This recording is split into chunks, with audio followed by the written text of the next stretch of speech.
6 months after their rescue, Sarah stood on the observation deck of New Haven Research Station, watching the shadow moths explore their new habitat. The Coalition had provided them with an entire section of the uninhabited moon, Kepler 4m42c, complete with forests, streams, and caves that mimicked their natural environment. The transformation in the creatures was remarkable. Shadow, the first shadow moth she had befriended, now moved with confidence and grace through the artificial wilderness. The scars of captivity remained, but they no longer defined him. He had become the pack's natural leader, guiding the others as they learned to live freely again. The juvenile, whom Sarah had named Hope, had grown significantly in the months since their escape. All three of its heads now moved with curiosity rather than fear, and it had developed a particularly close bond with the research team's children during supervised visits. Its intelligence continued to astound the scientists studying their behavior. Dr. Elena Vasquez, the Coalition's lead xenobiologist, approached Sarah with her latest report. The integration program is exceeding all expectations. They have established complex social structures, developed new communication patterns, and even begun creating what can only be described as art. Sarah looked where Dr. Vasquez pointed and saw intricate patterns carved into rock faces throughout the habitat. The designs were beautiful and obviously meaningful, though their exact significance remained a mystery. Have they expressed any interest in contact with their home worlds? Sarah asked. Actually, yes. Through the translation protocols we developed based on your initial observations, they have indicated that their species was scattered across multiple systems by Kythera expansion. Many of their people are probably still in captivity. The implications of that statement were staggering. If successful contact could be established with free shadow moth populations, it might change the balance of power in the ongoing war with the Kythera Coalition. Dr. Zalmoth, who had defected to the Coalition after their escape, joined them on the observation deck. The former Kythera scientist had proven invaluable in understanding shadow moth physiology and developing proper care protocols. The behavioral data continues to contradict everything my former colleagues believed, he said, adjusting his translation device. These beings demonstrate empathy, creativity, and strategic thinking that rivals any known species. We completely misunderstood their nature. Through the habitat speaker system, Sarah could hear the shadow moths communicating with each other in their complex vocal language. Human linguists were making progress in understanding the syntax, but the emotional nuances remained largely mysterious. Hope approached the observation window and made the clicking sounds that Sarah had learned meant friend in their language. The young shadow moth had taken to visiting the research station regularly, seemingly enjoying interaction with humans. I have news, Dr. Vasquez said, activating her datapad. The Coalition Council has approved the Shadow Moth Sanctuary Protocol. We are establishing protected habitats in 3-star systems, and we are actively searching for other survivors of Kythera experimentation. Sarah felt a surge of pride and relief. The program she had helped design would ensure that rescued shadow moths could live freely, while contributing their knowledge to the Coalition's understanding of alien psychology and behavior. There is more, Dr. Vasquez continued. The success of your bonding techniques has led to breakthroughs in communication with 12 other species. The Diplomatic Corps wants to offer you a position developing first contact protocols. The offer was tempting, but Sarah looked at the shadow moths in their habitat and knew where her heart lay. I appreciate the offer, but my place is here. These people trusted me when no one else would. I will not abandon them now. Shadow approached the window from the other side, all three heads focused on Sarah with obvious affection. The creature had learned to recognize human facial expressions, and it seemed to understand that important decisions were being discussed. Dr. Zalmoth activated his translation device and spoke in the clicking language he had helped develop. Shadow responded with a series of complex vocalizations that the device rendered into galactic standard. Shadow says that you are always welcome in their pack, but that your healing gift should be shared with others who need it. He understands the concept of duty to the larger community. Sarah felt tears in her eyes.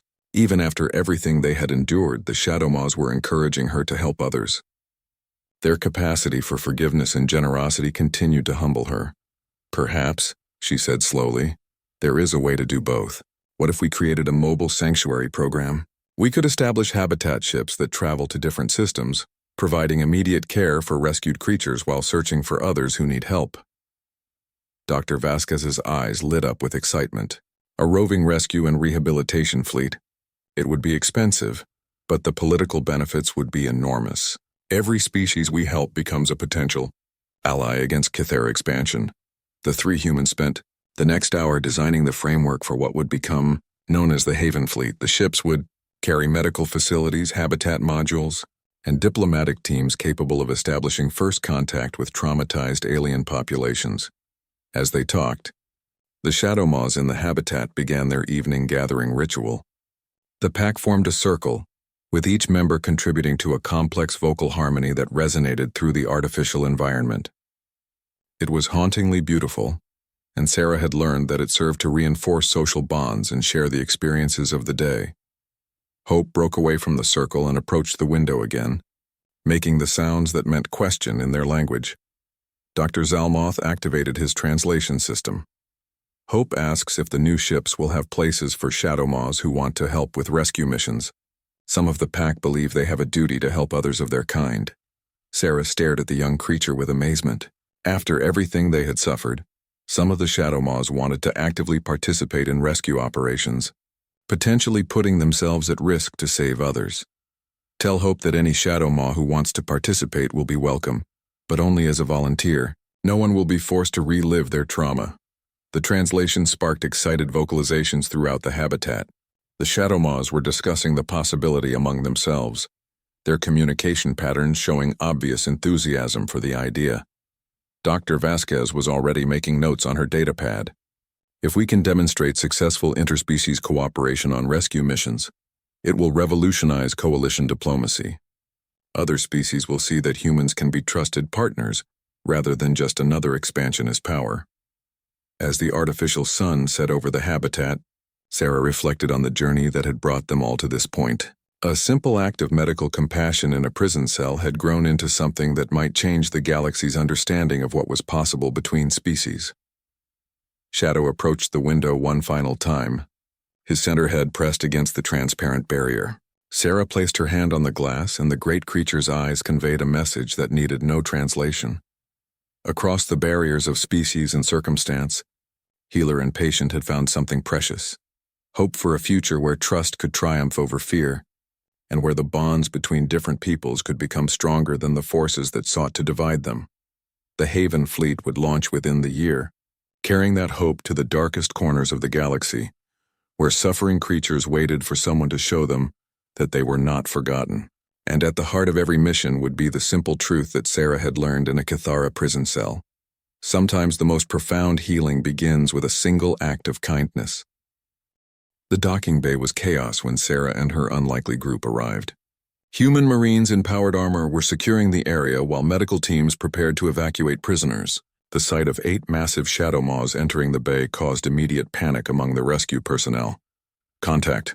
Multiple hostiles in the docking bay, a Marine sergeant shouted into his communicator. Request immediate backup.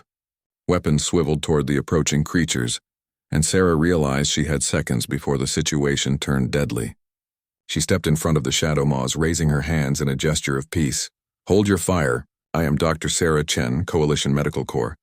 These creatures are not hostile. They are rescued prisoners. The Marine sergeant's weapon remained trained on the group, but he held his fire. Dr. Chen, Command said you were KIA 3 days ago. How do we know you are not compromised? Sarah understood his caution. The situation looked impossible to explain quickly. 8 alien predators following a human doctor through a combat zone stretched credibility beyond reasonable limits. Because they saved my life, she said simply. And I saved theirs. Sergeant, we have less than 3 minutes before this facility is destroyed. I need transport for all of us. Behind the Marines, Sarah could see the rescue ships, sleek human vessels designed for rapid personnel extraction. The largest transport could probably accommodate the shadow moths, but only if the crew was willing to trust her judgment. Commander Martinez, the mission leader, approached cautiously. Her powered armor bore the insignia of Coalition Special Operations, and her voice carried the authority of someone accustomed to making split-second decisions under pressure. Dr. Chen, explain the situation quickly. My orders are to extract human personnel and gather intelligence. Nothing was said about alien fauna. Shadow moved to Sarah's side, its three heads studying the human soldiers with obvious intelligence. The creature's posture was alert but non-threatening, clearly waiting for Sarah's lead on how to interact with these new humans. Commander, these beings are highly intelligent and have been subjected to torture and experimentation. They chose to trust me, and I am asking you to trust my judgment. They need sanctuary, not another prison.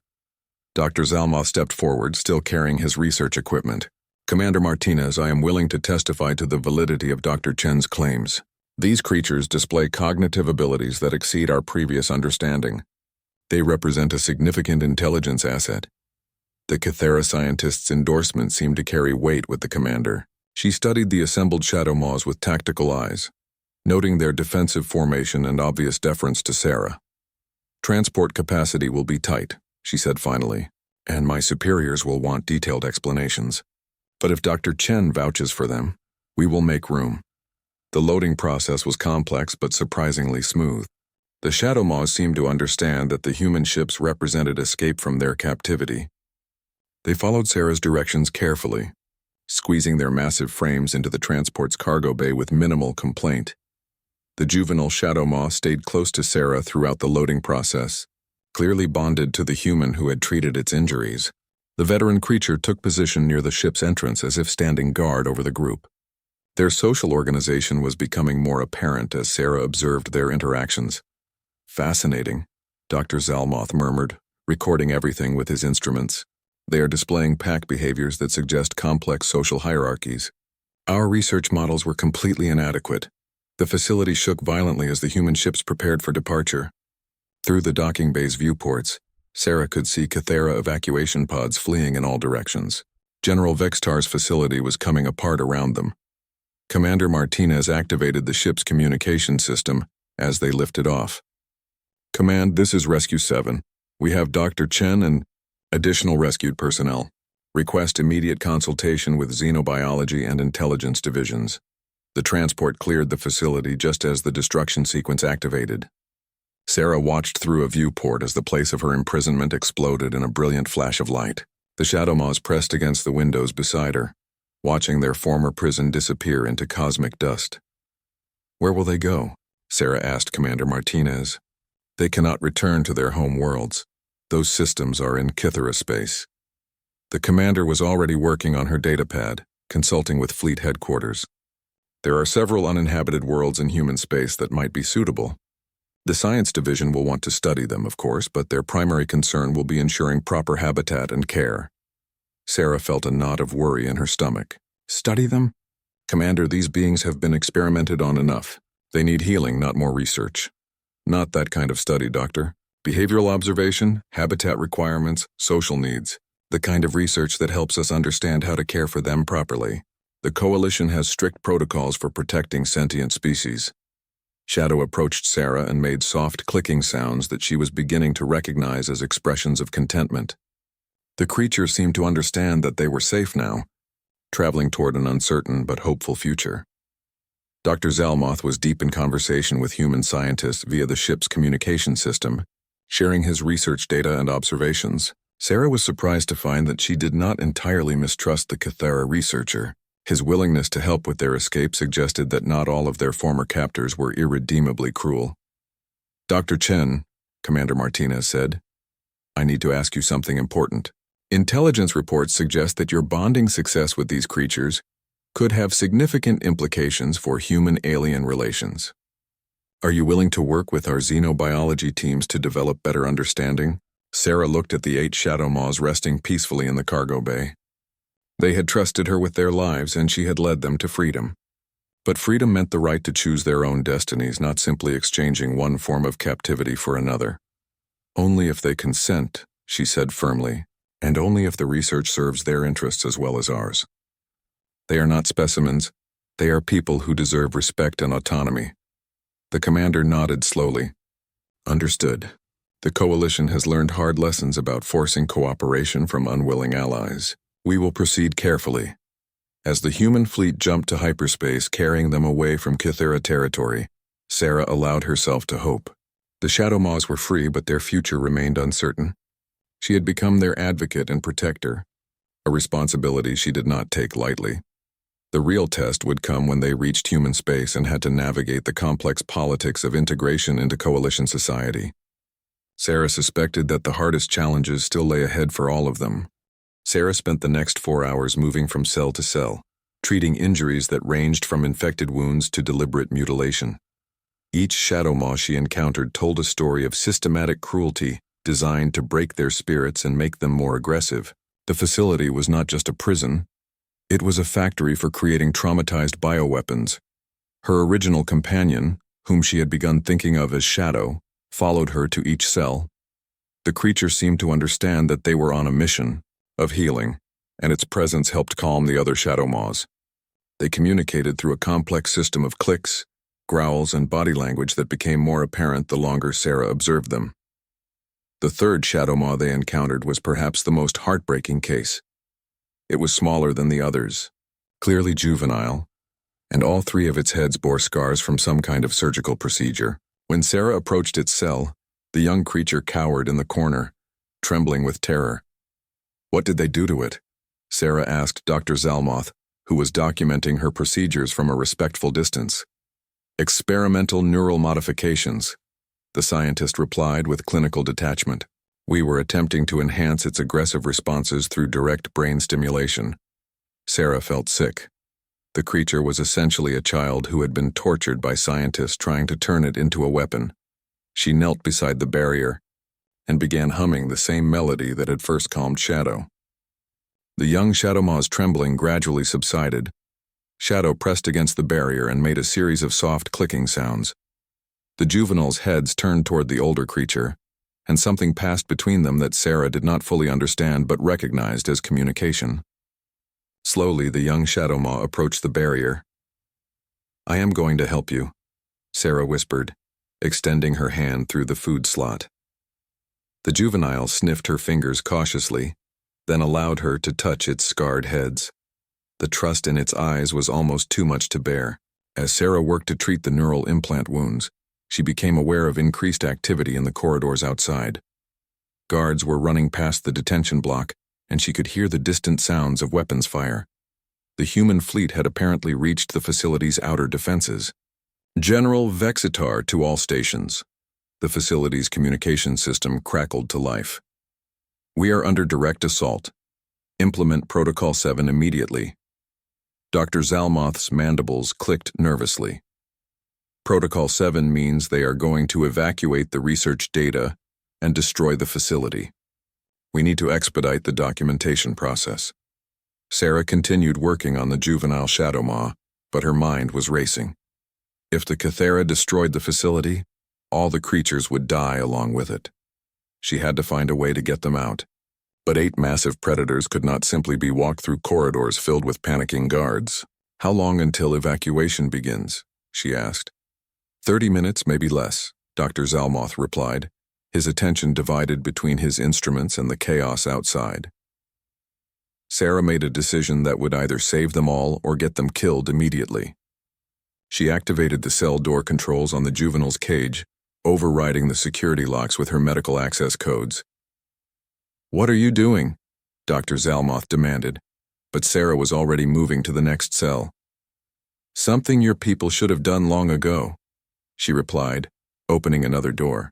"I am setting them free."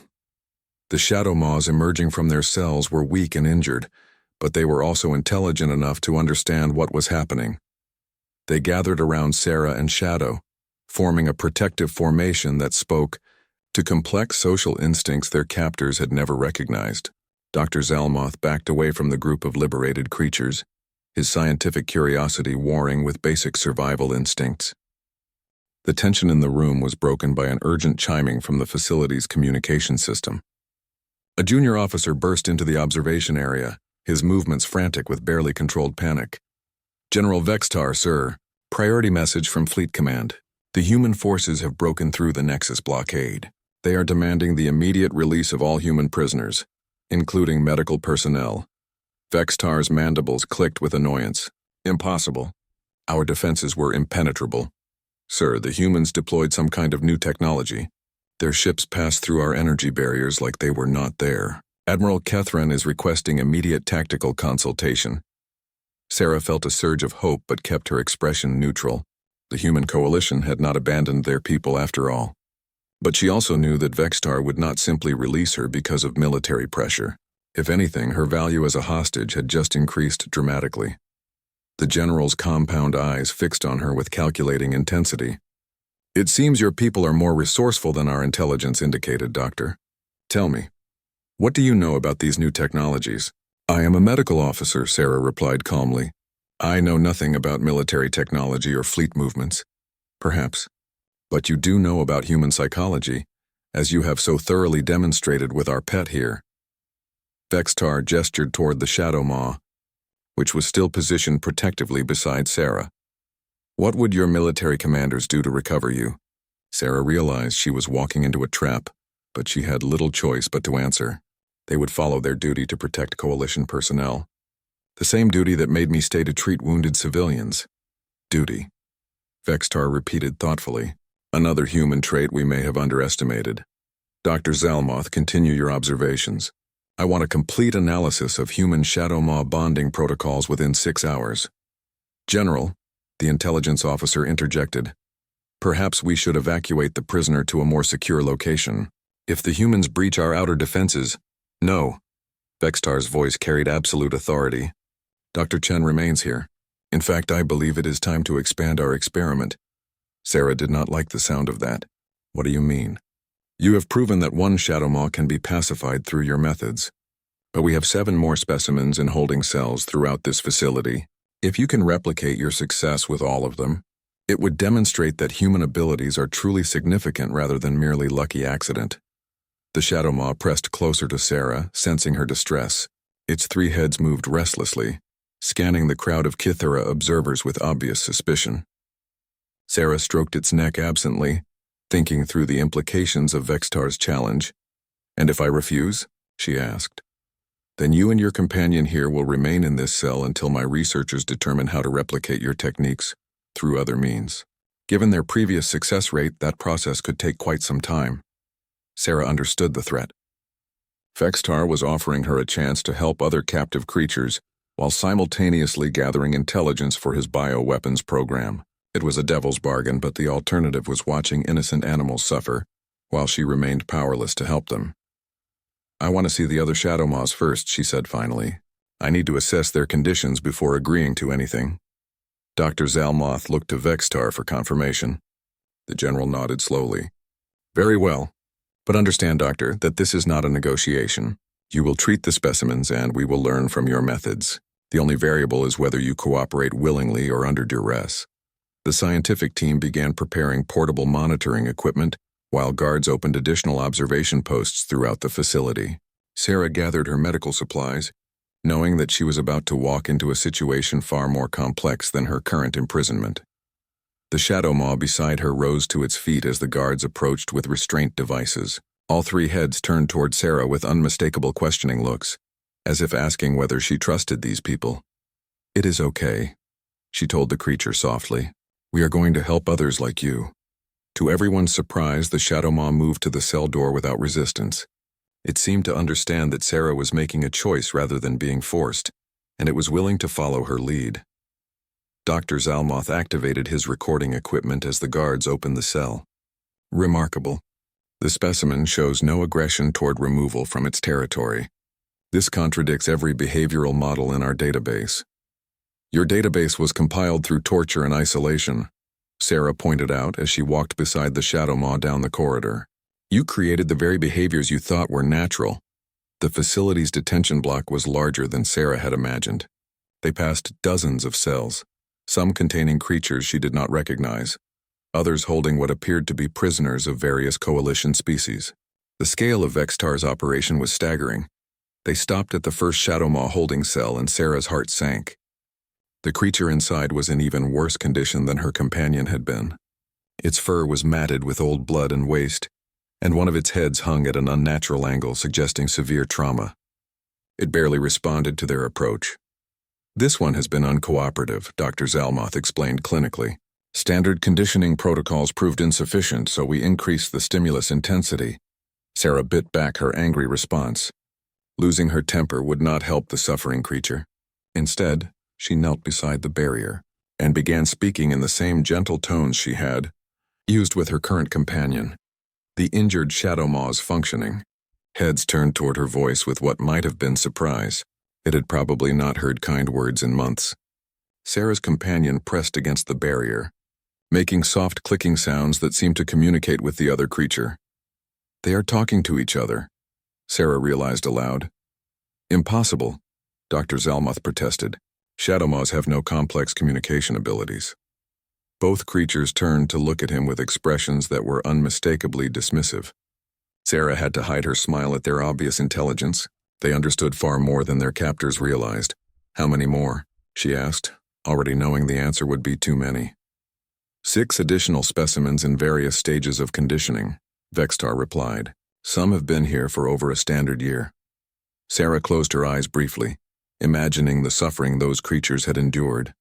When she opened them again, her resolve had hardened into something that made even the general take notice. I will need complete medical access to all of them, she said. No restrictions, no observers during treatment, and no interference from your staff. Unacceptable, Vextar began, but Sarah cut him off. Then you get nothing. I am not performing medicine while being watched like a circus act.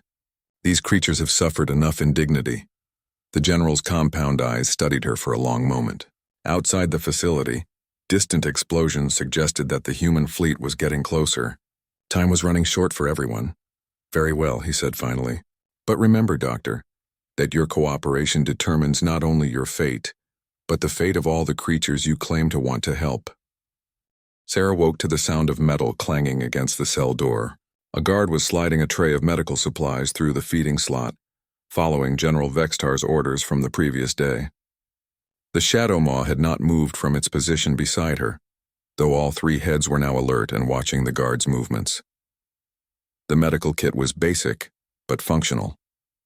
Sarah found surgical instruments, advanced antibiotics, nutritional supplements, and sterile bandaging materials.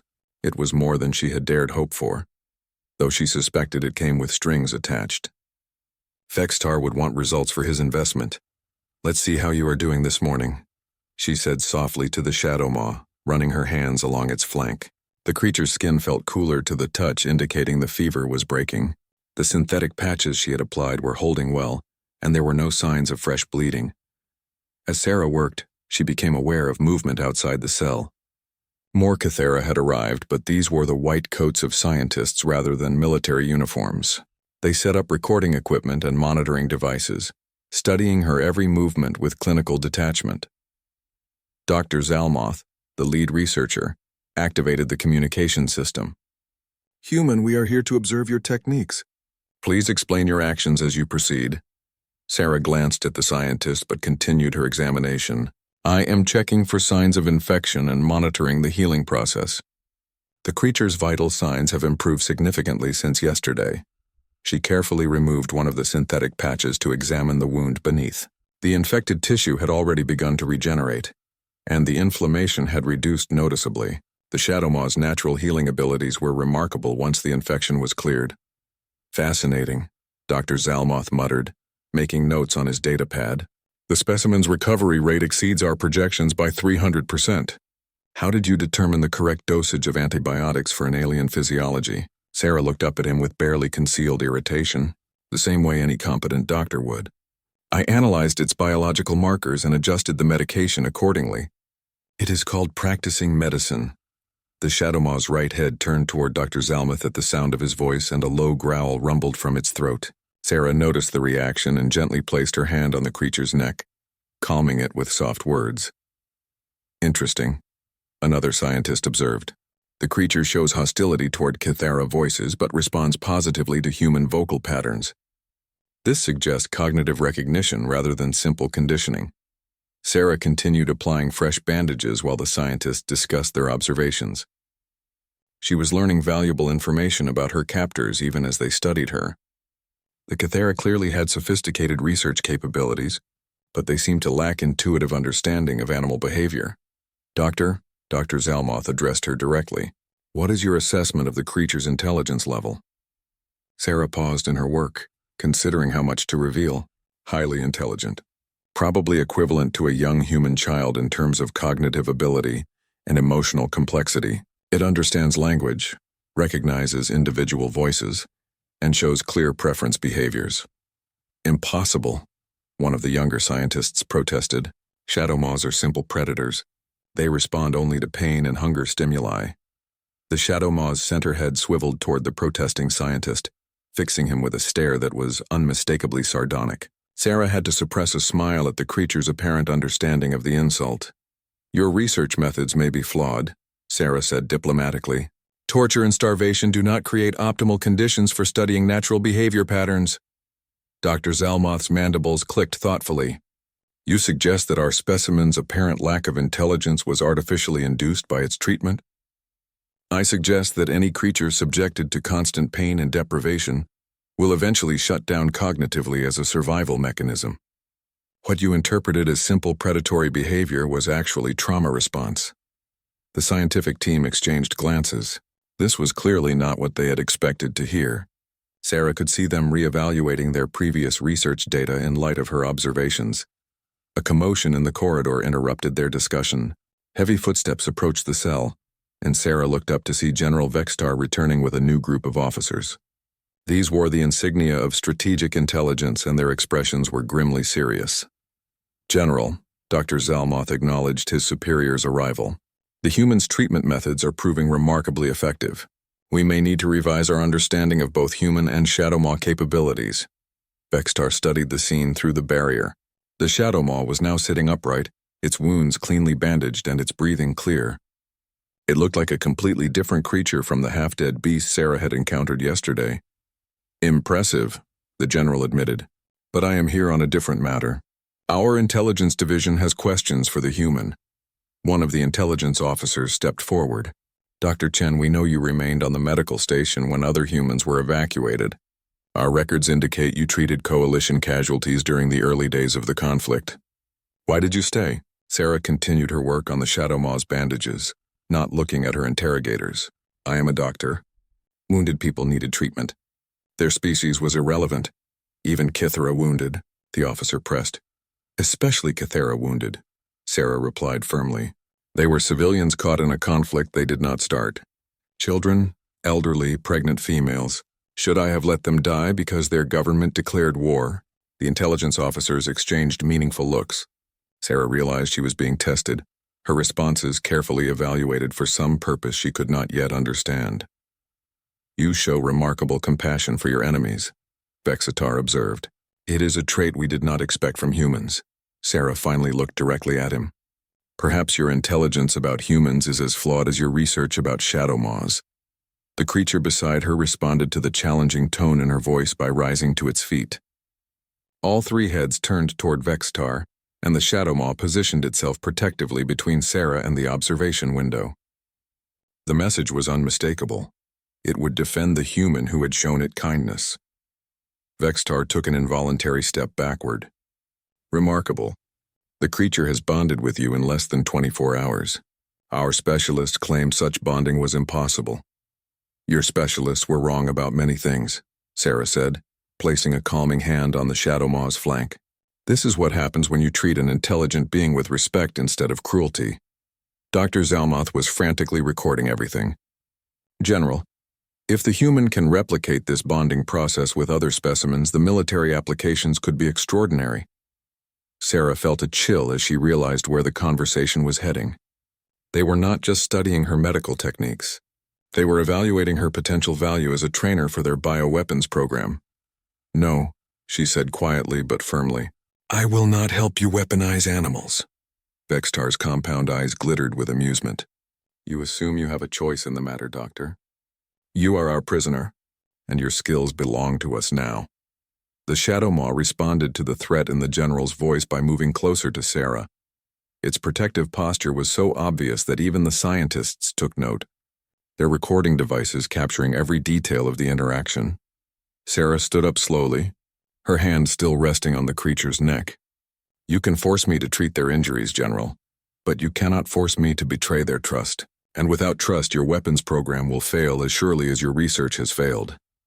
The standoff stretched taut as predator Healer and captors measured each other across the barriers that separated them. The Shadow Maw's surrender sent shockwaves through the gathered Kethera guards. Sarah heard their chittering voices rise in panic and confusion. Several guards activated their communicators, calling for supervisors. They had never seen their prized execution beast behave this way. Sarah fought to keep her hands steady as she examined the creature's wounds. The infection was worse than she had initially thought.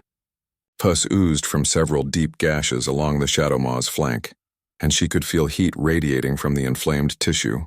Without treatment, the creature would die within days, probably in agony. "What did they do to you?" she murmured, gently probing the edges of the largest wound. The Shadow Maw flinched but did not pull away. Its 3 heads watched her with an intensity that was almost unnerving, but she sensed curiosity rather than hostility in its gaze. The wounds looked deliberate, too precise to be accidental injuries. Sarah's stomach turned as she realized the truth. The Kethera had tortured this creature, inflicting pain to make it more aggressive and unpredictable.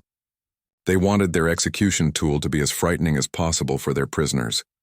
Sarah opened her emergency kit and pulled out the small vial of antibiotics. It was designed for humans, but her medical scanner indicated that Shadow Maw biology was similar enough that the medication should work. She would have to adjust the dosage carefully.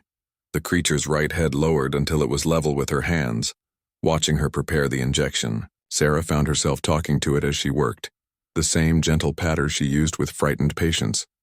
"This is going to sting a little, but it will help fight the infection. I wish I had proper surgical equipment, but we'll make do with what we have." She had just prepared the injection when heavy footsteps echoed in the corridor outside. Sarah looked up to see a group of high-ranking Kithera officials approaching her cell. Their elaborate uniforms and ceremonial weapons marked them as military commanders. Behind them walked a figure that made Sarah's blood run cold. General Vextar was the most notorious Kythera war criminal in Coalition space. His cruelty was legendary, and Sarah recognized his distinctive scarred carapace from wanted posters. He moved with the predatory confidence of someone who had never faced consequences for his actions. "What is the meaning of this?" Vextar's voice was amplified by the cell's communication system. He spoke in accented but fluent galactic standard, ensuring Sarah would understand every word. "Why is the human still alive?" The head guard cowered before his superior's anger. "The creature refuses to attack, General. It has never behaved this way before." Vexatar's compound eyes fixed on Sarah with malevolent interest. "Interesting. The human appears to have some influence over our pet. Perhaps there is more to these earth animals than we believed." Sarah continued her treatment of the Shadow Maw, trying to ignore the conversation. She had successfully administered the antibiotic injection, and now she was cleaning the wounds with antiseptic from her kit. The creature remained perfectly still, only its eyes following her movements. "Stand away from the beast, human," Vextar commanded. "My scientists would like to study this phenomenon." Sarah did not move. "This animal is severely injured and needs medical attention. If you want to understand what is happening, let me finish treating it." Vextar's mandibles clicked with what Sarah assumed was amusement. "You dare make demands of me? You are a prisoner condemned to death. Your only purpose is to die for our entertainment." "Then you are not very intelligent," Sarah replied calmly, not looking up from her work. This creature could provide valuable intelligence about human capabilities, but only if it survives long enough for proper study. The Shadow Maw's center head turned toward Vextar at the sound of his voice, and a low growl rumbled from its throat. The general took an involuntary step backward, his hand moving to his sidearm. Even separated by reinforced barriers, the creature's hostility toward the Kethera was unmistakable. Sarah noticed the reaction and filed it away for future reference.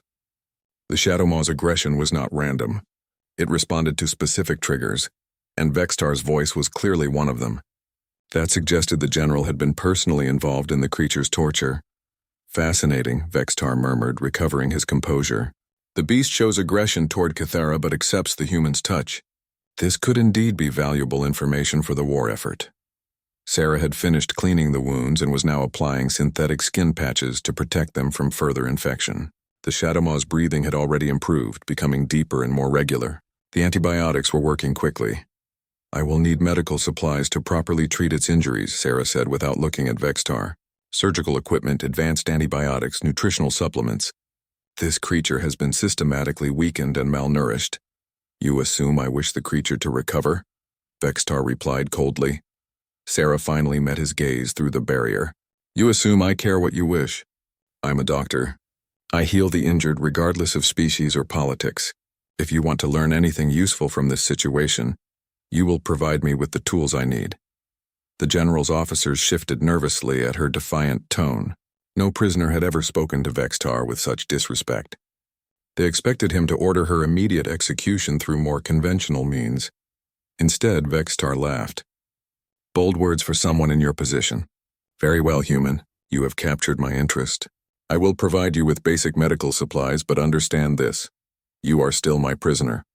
Any attempt to escape or resist will result in your death and the creature's destruction. Sarah nodded curtly. Understood. But I will need to examine the creature properly to determine the full extent of its injuries. That means you need to clear your people away from the observation windows. Their presence is causing it stress. As if to emphasize her point, the Shadowmaw's 3 heads all turned toward the guards, lips pulling back to reveal massive fangs. The guards quickly stepped away from the glass. Vextar studied the scene with calculating eyes. You seem to understand this beast better than my specialists. Tell me, human, what gives you such insight into alien predators? Sarah was applying the last of her medical patches when she answered. Every animal responds to kindness and cruelty. Your people have shown it only pain and fear. I showed it healing and respect. The response should not surprise anyone with basic understanding of animal psychology. Animal psychology. Vexitar repeated thoughtfully. An interesting concept. Perhaps humans have capabilities my intelligence reports failed to identify. The Shadowmaw had closed its eyes and was resting its 3 heads on its front paws. For the first time since Sarah had been thrown into the cell, the creature looked peaceful. Its breathing was steady, and the tension had drained from its massive frame. I want hourly reports on this situation, Vextar told his subordinates, and contact our research division. They may wish to observe this human's techniques firsthand. As the general and his entourage departed, Sarah allowed herself a small smile of satisfaction. She had bought herself time and potentially saved the Shadowmaw's life. More importantly, she had planted a seed of doubt in Vextar's mind about human capabilities. The creature opened one eye and looked at her with what she could have sworn was gratitude. Sarah settled back against the wall, exhausted but oddly hopeful. She had made an unlikely ally in the most impossible circumstances. Outside the cell, the remaining guards watched nervously as prisoner and predator rested peacefully together. Dr. Sarah Chen pressed her back against the cold metal wall as the massive creature circled her cell. The Cathara guards had thrown her into this prison 3 hours ago, their alien faces twisted with what she could only assume was satisfaction. They spoke in their clicking language, but she caught enough words to understand their plan. They wanted to watch the human medic become prey. The beast before her stood nearly 8 feet tall, its midnight black fur rippling over corded muscle. 6 legs carried its weight with predatory grace, while 4 arms ended in claws that could tear through steel plating. Its 3 heads moved independently, each mouth filled with teeth designed to rend flesh from bone. The Cathara called it a Shadowmaw, their most feared predator from the death world of Nexus Prime. Sarah had been working on the medical station orbiting Cathara space for 6 months when the war broke out. Humans had been allies with the Cathara coalition for decades, sharing medical knowledge and technology. But political tensions had erupted into violence, and suddenly every human in coalition space became an enemy. The other medical staff had been evacuated, but Sarah had stayed behind to treat wounded civilians in the station's hospital. That decision had cost her freedom. The Shadowmaw's center head fixed its burning red eyes on her, nostrils flaring as it tested her scent. Sarah knew she should be terrified. Every survival instinct screamed at her to cower, to beg, to show submission. Instead, she found herself studying the creature with professional curiosity. Its breathing pattern was labored, she noticed. The way it favored its left rear leg suggested an injury. Dark stains matted the fur along its right flank, and she could smell the sweet, sick odor of infection even over the creature's natural musk. This wasn't just a killing machine they had thrown her to. This was a wounded animal in pain. Sarah slowly reached into the pocket of her medical coat. The guards had taken her equipment, but they had missed the small emergency kit sewn into her jacket's lining. Her fingers found the tiny vial of broad-spectrum antibiotics and the compact medical scanner she always carried. The shadow maw tensed as she moved, all three heads swiveling toward her with predatory focus. Sarah froze, meeting its gaze steadily. She had worked with dangerous animals before during her veterinary training on Earth. Fear was something predators could smell, but calm confidence often confused them. "Easy there, big guy," she whispered, her voice barely audible. "I'm not going to hurt you." The creature's ears twitched at her voice. Sarah noticed something the Kythera guards probably had not. This shadow maw was young, maybe equivalent to a teenage human. Its proportions were slightly off, still growing into its massive frame. Young animals were more curious than adults, more willing to take risks. Sarah began to hum softly, a melody her grandmother had sung to her as a child. The sound seemed to puzzle the shadow maw. Its heads tilted at different angles, studying her with what almost looked like confusion. One head sniffed the air again, but the others remained focused on her face. Through the reinforced glass walls of her cell, Sarah could see Kythera guards gathering to watch. They chittered excitedly, their compound eyes glittering with anticipation. Some held recording devices, eager to capture the human's death for propaganda purposes.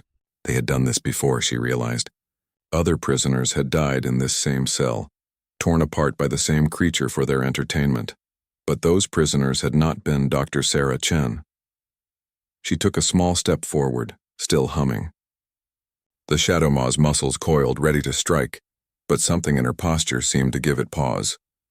Sarah had learned long ago that animals responded to body language more than words. She kept her shoulders relaxed, her movements slow and deliberate.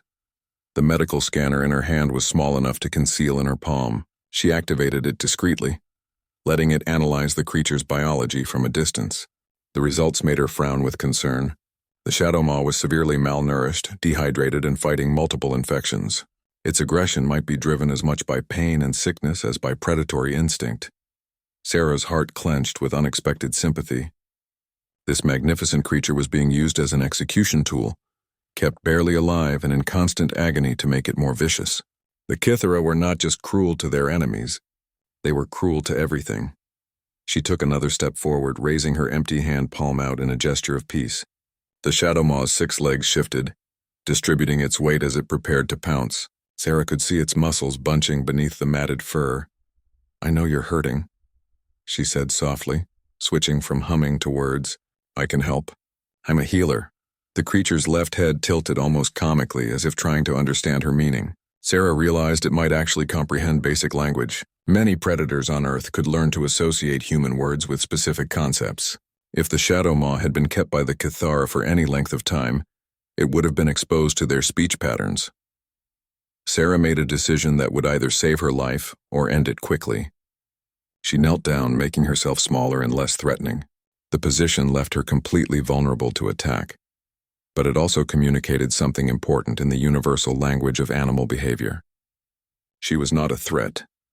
The shadow maw took a step closer, its claws clicking against the metal floor. Sarah could feel its breath on her face now, hot and rancid with infection.